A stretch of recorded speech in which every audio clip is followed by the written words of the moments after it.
Montoya, and today I'm gonna present you this work on behalf of my authors. My tummy has a little dragon, and this project was led by Nandi Basumarti, but unfortunately she cannot be here. And I actually would like to start asking you to close your eyes and imagine this scenario. So please close your eyes. And imagine you're in a meeting and it's all in silence and you hear this sound.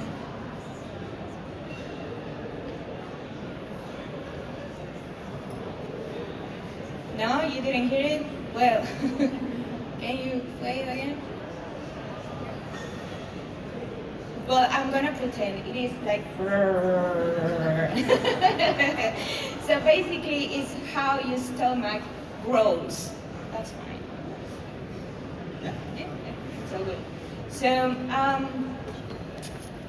if you have experienced this, I bet most of us have, when our stomach starts growing and everybody hears, can be a little bit embarrassing, right? But actually, the gut sounds can tell us a lot from our health, from how our diet is going on, but actually also if we are also very stressed or a little bit nervous, like I am right now. And actually, these are all signals that are constantly being produced by our bodies, such as like breathing and heartbeat. The digestion is also there. However, these physiological signals most of the time stay in the background of the interaction and sometimes are invisible for us.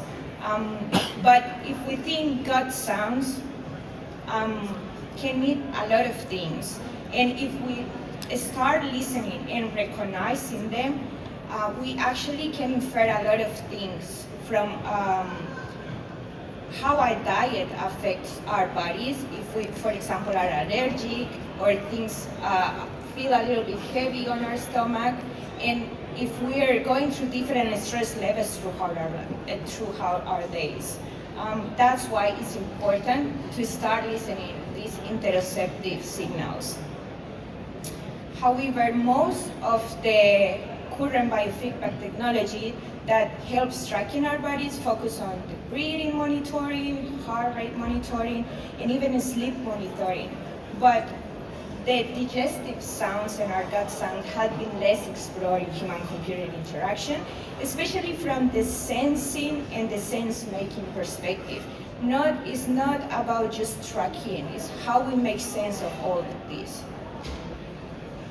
So we draw our work from some influences on interoception and bodily awareness, also soma design and felt experiences, on body sensing technologies and biofeedback, to try to understand actually that we need to start noticing and articulating and making sense of these interoceptive signals. So from a tracking paradigm, we want to start facilitating the experience and the sense making.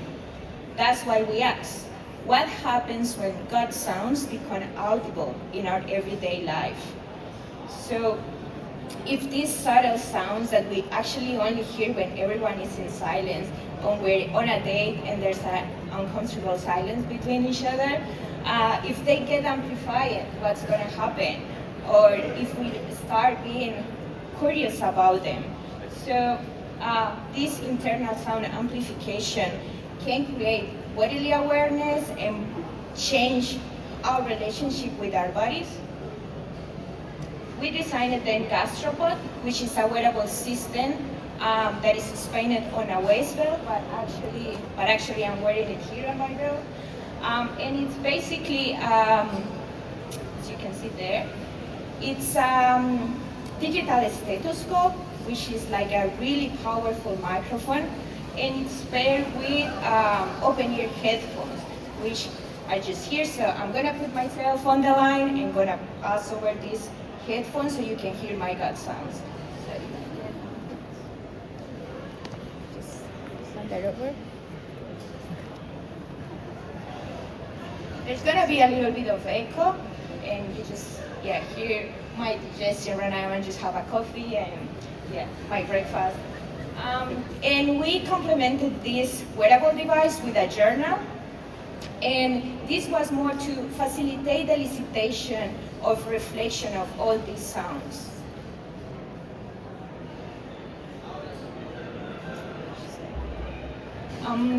So we ran in the wild study, and we provide participants with this kit, the gastropod, the stethoscope, the headphones, and the journal, and a waist belt to facilitate carrying it on our daily routines. And they tried on different contexts, such as just walking, drinking water, and the breakfast, and just during their daily intake of their diet, working, and even sharing with others like I'm doing with you right now. We have 10 voluntaries, and they engage around 2 hours with the device, and then we conducted interviews before and after the study. We developed a reflective thematic analysis, and this is like the summary of our findings. We then try to understand all these perspectives from participants through 4 bodily perspectives. And these bodily perspectives that I'm just gonna tell you in a moment are more, we wanted to provide this for further design of interoceptive system. So human-computer interaction can move from just striking to actually start providing support to noticing, articulating, and perceiving, doing more sense-making of our interoceptive signals. The registering body, the reacting body, the reflecting body, and the responding body, these are the 4 lenses. And I'm just gonna talk you a little bit of 2 of these lenses, and you can check the rest on our paper. So the registering body, what we mean with this is how participants were aware of these sounds, but just they move from just listening to actually start interpreting them. And they start verbalizing, like it sounds like whales, sounds like glaciers, or even it sounds like a friendly dragon. So from the participants' quotes, we provide a design implications that future wearable systems, they need to act as creators. So not just providing all the sounds, like for example, if you're hearing, there's a lot of echo, and maybe these future wearable systems can actually filter that echo and just give the meaningful sounds. And the reacting body, we mean when the participants started to associate different emotions to these sounds.